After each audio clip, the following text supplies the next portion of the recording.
Anime lovers, आपका स्वागत है आपके और मेरे चैनल पे।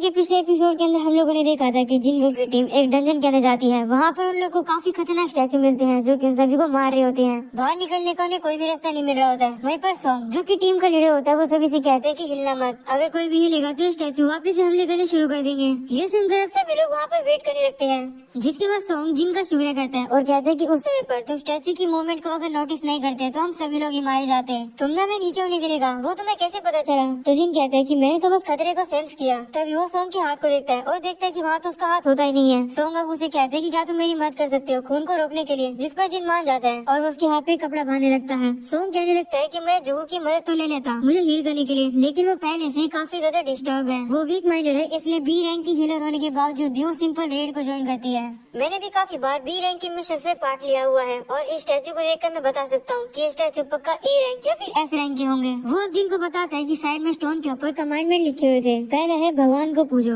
दूसरा है भगवान की तारीफ करो, तीसरा है भगवान पर भरोसा करो। उस स्टोन पर ये भी लिखा हुआ था कि जो भी इन कमांडमेंट को पूरा नहीं करेगा वो जिंदा नहीं बचेगा। ये सुनकर जिन कहता है कि पत्थर में जिस गॉड की बात करी गई है लगता है कि वो गॉड वही बड़े वाला स्टैचू है। और अब अगले सीन में हम लोग एक लड़की को देखते हैं जो कि जिनवू की बहन की क्लास में थोड़ा लेट पहुंचती है। वो देखकर जिनवू की बहन यानी जीना उसे कहती है कि तुम कहाँ रह गई थी? तो कहती है कि मुझे एक काम आ गया था, जिसके बाद उसे कहती है कि तुम्हारा भाई एक हंटर है ना? तो जीना कहती है हाँ, लेकिन वो सिर्फ एक ई रैंक एडवेंचरर है, वो हमेशा ही इंजर्ड हो जाता है। पिछले बार भी वो बैंडेज इसमें लपेट कर आया था। वैसे तुमने क्यों पूछा? जिस पर वो कहती है कि ऐसे पूछ लिया, अगर मैं होती तो मेरी ऐसी हालत नहीं होती। अगले सीन में वापस हम लोग सॉन्ग को देखते हैं। वो कहने लगते हैं कि हम लोग अपने अपोनेंट को नहीं हरा सकते हैं, इसलिए जैसी सिचुएशन सेटल हो जाएगी हम लोग तब बाहर निकलेंगे। तभी एक हंटर कहते हैं कि मैं यहाँ पर बैठे बैठे मर नहीं सकता हूँ, मैंने हाल ही में एक बड़ी एसोसिएशन के साथ कॉन्टेक्ट बनाए हैं, मैं ऐसी जगह नहीं मर सकता हूँ। मैं स्पीड बहुत ज्यादा तेज है, इससे पहले स्टैचू मेरे ऊपर हमला करे मैं भाग जाऊंगा। ऐसा बोलकर वो काफी तेज से भाग जाता है। वहीं पर सभी लोग उसे रोकने की कोशिश करते हैं पर वो रुकता नहीं है। और अब वो जैसे गेट के पास पहुंचने वाला होता है वो मूर्ति की आंखें अब चमकने लगती है और वो उसके ऊपर हमला कर देती है। उस हमले में उस हंटर की पूरी बॉडी जल जाती है, सिर्फ उसके पैर बच जाते हैं। ये देखकर सभी लोग डर जाते हैं। वहीं पर जिनको सोचने लगता है कि ये स्टैचू हम लोग को कभी भी खत्म कर सकते हैं, लेकिन अभी तक इन्होंने हमें खत्म क्यों नहीं करा है? इस स्टैचू के पास इतनी पावर तो है, ये हमें खत्म कर सकते हैं। ये बाकी के मैजिकल बीस्ट से अलग है जो कि ब्लाइंडली हमला करते हैं। जिसके बाद अब वो उसी कमांडमेंट के बारे में याद करता है और अब वो सॉन्ग से पूछता है कि पहली कमांडमेंट क्या थी, जिसमें वो कहता है पहली ये थी कि भगवान को पूजो। ये सुनकर जीना खड़ा होने लगता है और कहता है कि इस जन के अपने ही रूल हैं। वो देखकर सॉन्ग उसे कहते हैं कि तुम क्या कर रहे हो, तुम खड़े हो गए तो ये तुम्हें मार देंगे। सॉन्ग अब जिन की आंखों में देखता है और उसे पता चल जाता है कि जिन यहाँ पर सीरियस है और वो यहाँ पर मरना नहीं चाहता है। जिसके बाद अब वो मूर्ति जिन के ऊपर हमला करने वाली होती है, लेकिन तभी जिन नीचे झुक जाता है, जिसकी वजह से वो जो मूर्ति होती है वो अटैक करना बंद कर देती है। ये देखकर जिना सभी से कहता है कि सभी लोग अब स्टैचू के सामने नील डाउन कर लो। ये सुनकर सभी उससे कहते हैं कि क्या तुम पागल हो, ये हमसे क्या करवा रहे हो? तो जिन कहते हैं कि जब तक हमारे सर एक सर्टेन हाइट तक होंगे ये हमारे ऊपर हमला नहीं करेंगे। शायद से पहले कमेंटमेंट का ये मतलब है। ऐसा बोलने के बाद वो तो नील डाउन कर लेता है, जिसे देखकर अब सभी लोग नील डाउन करने लगते हैं स्टैचू के सामने। वो लगा सोचने लगते हैं कि क्या ऐसे करके हम लोग सर्वाइव कर पाएंगे। तभी अचानक से वो मूर्ति एक काफी ज्यादा क्रीपी स्माइल करती है, जिसे देखकर सभी लोग अब डर जाते हैं और अब थोड़ी देर तक कुछ भी नहीं हो रहा होता है। ये देखकर पास से पड़ा होता है और कहते हैं कि ये देखो स्टैचू अब हमारे ऊपर हमला नहीं कर रहे हैं। जिसके बाद सभी लोग अब खड़े हो जाते हैं और देखते हैं कि हाँ स्टैचू तो उनके ऊपर हमला कर ही नहीं रहा है, इसका मतलब वो लोग क्या बच गए? वह पर जिन सोचने लगता है कि नहीं, मुझे नहीं लगता है कि ये अभी तक खत्म हुआ है। तभी हम लोग देखते हैं कि वो जो बड़े वाला स्टैचू होता है वो अब भी की वो स्माइल करता हुआ खड़ा हो जाता है, जिसे देखकर सॉन्ग जिन से कहते हैं कि अब हम लोग क्या करें? तो जिन कहते हैं मुझे नहीं पता, शायद से यहाँ पर हम लोग कमांडमेंट को वोलेट नहीं कर सकते हैं। सेकंड कमांडमेंट गॉड को प्रेस करना था, वही एक क्लू है। ये सुनकर सभी लोग सोचने लगते हैं कि आखिरकार अब हम लोग इसे प्रेस कैसे करें। तभी एक घंटे सामने आता है और कहता है कि ये मुझ पर छोड़ दो, मैं ट्रेडिशनल फोकलोर के ऊपर रिसर्च कर रहा हूँ, मुझे पता है कि गॉड को कैसे प्रेस किया जाता है। वो अब जाकर उस मूर्ति के सामने बैठकर अब प्रेयर्स बोलने लगता है। वो मूर्ति अब रुक कर उसे सुनने लगती है। तभी जिन नोटिस करता है कि जो वो बंदा प्रेयर्स बोल रहा है वो प्रेयर इस गॉड यानी इस स्टैचू के लिए नहीं है। जिसके बाद वो मूर्ति उस बंदे के ऊपर पैर रखकर उसे पूरी तरीके से कुचल देती है। वो मूर्ति अब एक लड़की को भी कुचल देती है। ये देखकर सभी लोग डर जाते हैं। वहीं पर सॉन्ग कहते हैं कि हमें अलग अलग भागना चाहिए। ये सुनकर जिन जूहू के हाथ को पकड़कर उसके साथ भाग जाता है। है। वहीं पर पास दौड़ता दौड़ता कहता है कि मैं ऐसी जगह पर नहीं मर सकता हूँ, मेरी फैमिली मेरा वेट कर रही है। वो अब एक जगह पर आता है और कहता है शायद से मैं यहाँ पर सेफ हो सकता हूँ। तभी किम उसे कहते हैं कि वो जगह सेफ नहीं है, अपने पीछे देखो। पार्की से पहले पीछे देख सके वो पीछे वाली मूर्ति उसके ऊपर हमले करके उसे काट देती है। वहीं पर अब जिन दौड़ता दौड़ता कहते हैं कि आखिरकार हम लोग किस चीज की प्रेस करें, ये मूर्ति तो एक डीमन है। वो अब कहने लगता है कि मैं जूहू को अबेंडन नहीं कर सकता हूँ, मुझे कोई ना कोई तो तरीका ढूंढना होगा। वो मूर्तियों को अच्छे से चेक करने लगता है। जैसे कि काफी सारी मूर्तियों के हाथों में वेपन्स होते हैं, लेकिन कुछ मूर्तियों के हाथ में म्यूजिकल इंस्ट्रूमेंट होते हैं। वो देखकर वो सभी से कहते हैं कि सभी लोग जाकर उन स्टैचूज के नीचे खड़े हो जाओ जिनके हाथ में म्यूजिकल इंस्ट्रूमेंट है। तो वो लोग भी ऐसे ही करते हैं। वो अब जाकर उन म्यूजिकल इंस्ट्रूमेंट वाले स्टैचू के नीचे खड़े हो जाते हैं और वो वाली म्यूजिकल मूर्ति उनके ऊपर हमला नहीं कर रही होती है। किम भी अब जाकर एक मूर्ति के पास बैठ जाता है जिसके पास म्यूजिकल इंस्ट्रूमेंट होता है। वो अब थोड़ा सा रिलैक्स हो जाता है। वहीं पर जैसे जिन और जूहू एक स्टैचू के पास पहुंचते हैं, वो स्टैचू म्यूजिक बजा ही नहीं रहा होता है। उसे देखकर जिन समझ जाता है कि स्टैचू के सामने किसी एक ही पर्सन को खड़ा होना होगा। वो जूहू को वहीं खड़ा छोड़कर अब दूसरी स्टैचू की तरफ दौड़ने लगता है। ये चीज वो मूर्ति देख लेती है और उसका पीछा करके उसको पैर मारने वाली होती है, लेकिन वो छलांग लगाकर उस अटैक से बच जाता है। धुएं की वजह से उसे पता नहीं चल पा रहा होता है कि वो कौन से स्टैचू के सामने खड़ा हो गया और गलती से वो एक ऐसे स्टैचू के सामने खड़ा हो जाता है जिसके हाथों में एक शील्ड होती है और वो उसके ऊपर हमला कर देती है। ये देखकर जूहू काफी डर जाती है और जिनका नाम पुकारती है। तभी हम लोग जिन को देखते हैं जो कि वहाँ से रेंग कर बाहर निकल रहा होता है। वो हार मानने के लिए बिल्कुल भी तैयार नहीं है। वो बड़ी वाली स्टैचू उसके पीछे आ रही होती है, लेकिन फाइनली वो एक स्टैचू के पास पहुँच जाता है जो की गाना गाने लगती है। ये देखकर वो बड़ी वाली स्टैचू उसे छोड़ देती है और वापिस जाकर वो अपने सिंहासन पे बैठ जाती है। वहीं पर अब जिन सोचता है तो गॉड को प्रेस करने का आंसर ये था। वो बड़ी वाली मूर्ति अब शांत हो जाती है। उसे देखकर जूहू जिन के पास आती है और वो ये देखकर शौक हो जाती है कि जिन ने अपना पैर गवा दिया है। और अब अगले सीन में जिन के मना करने पर भी जूहू उसके पैर को हील कर रही होती है। वो उसे कहती है कि मैं तुम्हें ठीक करके रहूंगी। वहीं पर उसकी इतनी ज्यादा एनर्जी लग जाती है कि उसके मुंह से भी खून निकलने लगता है। सभी लोग वहीं पर खड़े होते हैं। तभी किम कहते हैं कि ये सारी गलती हमारी कैप्टन सॉन्ग की है, जिसने यहाँ पर आने का डिसीजन लिया, ये उसका कर्मा है। सभी लोग किम से कहते हैं कि तुम्हें क्या कह रहे हो। वहीं पर सॉन्ग कहता है हाँ तुम सही कह रहे हो, फाइनल डिसीजन तो मेरा ही था यहाँ पर आने का, इसलिए मैं सारी रिस्पॉन्सिबिलिटी उठाता हूँ।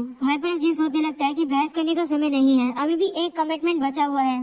तभी हम लोग उस बड़ी मूर्ति को देखते हैं जो कि अपना हाथ उठाती है और अब जमीन में से एक अल्टर बाहर आ जाता है। उसे देखकर जिन कहते हैं कि ये तो अल्टर है, इसका यूज गॉड के लिए सैक्रिफाइस करने के लिए किया जाता है। थर्ड कमिटमेंट लिखा था कि गॉड पर विश्वास करो। ये सुनकर किम कहता है तो हम लोग को किसी को सेक्रीफाइस करने की जरूरत है। वो सॉन्ग से कहते हैं कि हम तुम्हें सेक्रीफाइस करेंगे क्योंकि तुमने खुद ही कहा कि तुम सारी रिस्पॉन्सिबिलिटी उठाते हो और तुम्हारी वजह से हम लोग यहाँ फंसे हैं। किम सभी की बात मान नहीं रहा होता है। वहीं पर सॉन्ग भी अपनी गलती एक्सेप्ट कर लेता है और सोल्टर के सामने आकर खड़ा हो जाता है। वहीं पर अब जिन सोचने लगता है कि सिर्फ उसी की गलती नहीं है बल्कि हम सभी लोगों ने वोट किया था यहाँ पर आने के लिए। तभी सॉन्ग के सामने फायर जलने लगती है। ये देखकर वो जिन से कहते हैं कि क्या मुझे अब कुछ करना है। तो अब जिन सोचता है कि क्या स्टैचू को कोई लिविंग सेक्रीफाइस नहीं चाहिए। वो कुछ अल्टर से कहते हैं कि मुझे वो अल्टर चेक करना है, क्या तुम लोग मुझे वहाँ ले जा सकते हो। मुझे नहीं लगता कि हम आ जाएंगे तो कुछ होगा। ये सुनकर अब वो लोग उसे वहाँ ले जाते हैं और अब वहाँ पर 3 और आग चलने लगती है। ये देखकर जिनको अभी कुछ समझ नहीं आ रहा होता है कि आखिर क्या होने वाला है। वो पूछते हैं कि अगर हम लोग यहाँ वेट करेंगे तो क्या हमें कोई बचाने आएगा। तो मिस्टर संग कहता है कि आज 7 दिन हो गए इस डंजन को बने हुए, मेरे ख्याल से वो लोग कुछ ना कुछ तो करेंगे ही। 7 दिन बाद ये गेट पूरी तरह से ओपन हो जाएगा और डंजन ब्रेक हो जाएगा। अब यार डंजन ब्रेक होने का मतलब ये है कि सारे के सारे जो मैजिक बीस्ट हैं वो इंसानी दुनिया में प्रवेश कर जाएंगे और एक तरीके से आजाद हो जाएंगे। इसीलिए ये लोग रेड मिशन करते हैं जो कि एक टाइम लिमिट के अंदर करना होता है और जल्दी से बॉस को हरा के इस गेट के थ्रू बाहर आना होता है। अगर ये लोग समय पे इस जगह से बाहर नहीं निकले तो ये गॉड असली दुनिया में चला जाएगा और भाई क्या ही तबाही मचाएगा। दूसरी ओर हमें फिर से जिना का सीन दिखाया जाता है जो कि हॉस्पिटल में आती है अपने मॉम से मिलने के लिए और सारा का सारा अपडेट देती है अपने मॉम को कि वो अपना नेशन वाइड एग्जाम देने वाली है और उसका भाई आज लेट है। ठीक है, भले उसकी मॉम यहाँ पे सो रही होती है और होश में नहीं होती कह सकते हैं हम। जिन वो बाकी 2 बंदों को भी साथ में बुला लेते हैं यानी कि किम और जूही को, जिससे कि सारी की सारी फ्लेम्स जलने लगे। उसके बाद ही पता चलेगा कि इनका क्या होगा। जैसे ही ये सब के सब लोग इस घेरे के अंदर आते हैं तो एक और बाहर वाले घेरे में ब्लू कलर के फ्लेम्स जलने लग जाती है और गेट ओपन हो जाता है। पहले इनको लगता है कि ये साजिश है और इनमें से एक ब्लू फ्लेम बुझती है और ये सारे के सारे स्टैचूज इनकी ओर बढ़ना शुरू कर देते हैं। मतलब भाई बहुत खतरनाक सिचुएशन है, ठीक है ना। इनकी तरफ बढ़ना शुरू करते हैं। जिन वो यहाँ पे समझने की कोशिश करता है कि क्या सीन है क्या नहीं। वो जैसे ही इनमें से एक स्टैचू को देखता है तो वो स्टैचू रुकने लग जाते हैं। जिन वो जल्दी से इन लोगों को कहता है कि सबके सब अपनी नजर इन स्टैचूज के ऊपर रखना, हमें बस इनको देखते रहना है। ये बिल्कुल उस गेम की तरह है जो हम बचपन में खेला करते थे। जब तक हम इस स्टैचू को देखते रहेंगे तब तक ये आगे नहीं बढ़ेंगे। और जिन्हों यहाँ पे काफी कमाल का काम कर रहा है, भले उसकी इतनी वाट लग चुकी है, उसका पैर भी टूट चुका है अब, लेकिन उसका दिमाग चलना बंद नहीं हो रहा है, जो कि काफी कमाल की बात है। ये हंटर लड़की यहाँ पे और झेल नहीं पाती और इस सर्कल से बाहर निकल जाती है, जिसके बाद ऑरेंज वाली फ्लेम बुझ जाती है और गेट तो खुला ही होता है, तो वो यहाँ से बाहर निकल जाती है और ये गेट भी थोड़ा सा बंद हो जाता है। जिन्हों नोटिस करता है कि ये ब्लू वाली जो फ्लेम्स है धीरे धीरे करके अपने आप बुझ रही है, तो ये एक तरीके से टाइम लिमिट दिखा रही है, ठीक है। और ऑरेंज वाली फ्लेम लोगों को दिखा रही है, जैसे कोई बंदा इस सर्कल से बाहर जाता है तो ऑरेंज फ्लेम भी बुझ जाती है, ठीक है ना। लेकिन ये दरवाजा भी जरूर कोई ना कोई ट्रैप होगा, क्योंकि जो लास्ट कमांडमेंट है वो है भगवान पे भरोसा करना, तो कोई ना कोई तरीका है जिससे वो हमारी नियत को ऑब्जर्व करेगा, उसका पता लगाएगा, यानी कि गॉड, ठीक है। तो दूसरा बंदा भी यहाँ से भाग चुका होता है। सॉन्ग पूछता है कि हे जिन्हों, क्या तुम्हें कुछ समझ आ रहा है यहाँ पे चल क्या रहा है? तो जिन्हों कहता है कि बस हमें ऐसे ही रहना है और इन स्टैचूज को देखते रहना है। ये ब्लू फ्लेम एक टाइमर की तरह है, जब ये पूरी तरह से बंद हो जाएंगी, सारी की सारी ब्लू फ्लेम बुझ जाएंगी, तब हम आसानी से इस जगह से बाहर निकल सकते हैं। तो मिस्टर किम कहता है ऐसा भी तो हो सकता है ना कि ये ब्लू फ्लेम बुझने के बाद हम हमेशा हमेशा के लिए यहाँ पे बंद हो जाए। तो यार ऑब्वियस सी बात है, जिन्हो कौन सा मास्टर है यहाँ का, उसको थोड़ी ना पता है कि क्या हो सकता है क्या नहीं। लेकिन मिस्टर किम उसकी तारीफ करता हुए ये कहता है कि जबकि तुम सबसे ज्यादा कमजोर हो हम लोगों में से, अभी तुम्हारी वजह से मैं जिंदा हूँ यहाँ पे, तो उसके लिए शुक्रिया। लेकिन दरअसल बात यह है कि बाहर मेरी फैमिली मेरा इंतजार कर रही है और मैं मरना नहीं चाहता, मैं घर जिंदा जाना चाहता हूँ, तो मैं और इंतजार नहीं कर सकता। तो भाई मिस्टर किम भी यहाँ से भाग जाता है। तो जिन्हो जूही और मिस्टर सॉन्ग को यहाँ से जाने के लिए कहता है और वो कहता है तुम अपनी जान बचाओ और मेरे को छोड़ दो। लेकिन मिस्टर सॉन्ग भी यहाँ पे अपना सेक्रीफाइस करने के लिए तैयार होता है। यहाँ पे जूही अपने पैर हिला नहीं पाती, उसकी हालत नहीं होती बिल्कुल भी चलने की, क्योंकि उसने अपनी ताकतों को कुछ ज्यादा इस्तेमाल कर दिया है। जिन्हो इन दोनों को यहाँ से जाने के लिए कहता है और मिस्टर सॉन्ग जूही को बेहोश करके अपने साथ लेके चले जाते हैं और एंड में सिर्फ और सिर्फ यहाँ पे जिन्हो बचा होता है। उसको समझ आता है कि वो ही अकेला सिर्फ है जो यहाँ पे जिंदा बचेगा और वो एक साथ सारे के सारे स्टैचूज को भी नहीं देख सकता। तो जिन स्टैचूज को वो नहीं देख पा रहा है वो उसकी तरफ कंटिन्यूसली बढ़ते रहेंगे। वो यही सोचते हैं कि काश वो ज्यादा इंश्योरेंस ले लेता अपने लिए, और फिर भी यहाँ पे वो अंत तक लड़ने के लिए तैयार होता है। वो यहाँ पे तलवार उठा लेते हैं, लेकिन ये स्टैचूज उससे कई ज्यादा ताकतवर होते हैं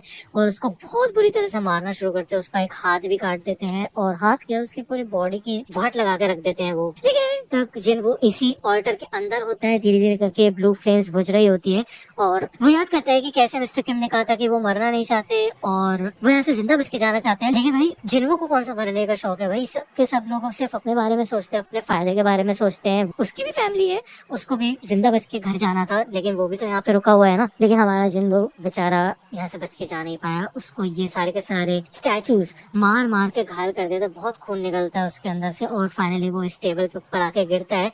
उसको खत्म करने वाला होता है एक स्टैचू अपनी स्वॉर्ड से।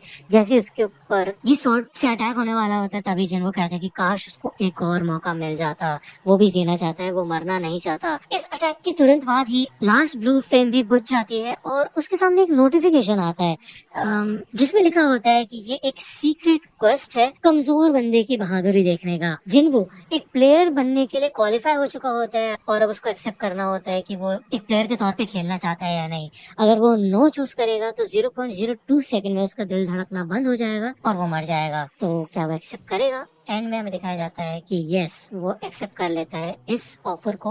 वो एक प्लेयर के तौर पे खेलने के लिए तैयार हो जाता है कि ये एक और चांस है जिन्हो का। इसी वजह से ही जो थर्ड एपिसोड है उसका नाम होगा इट्स लाइक अ गेम। ये बिल्कुल एक गेम की तरह है और बिल्कुल गेम की तरह ही यहाँ पे जिन्हो को एक और मौका देखने को मिलेगा। तो वीडियो को अभी खत्म करते हैं। नेक्स्ट वीडियो के लिए चैनल को सब्सक्राइब कीजिए, वीडियो को लाइक कीजिए, फिर मिलते हैं नेक्स्ट एपिसोड में। Thank you.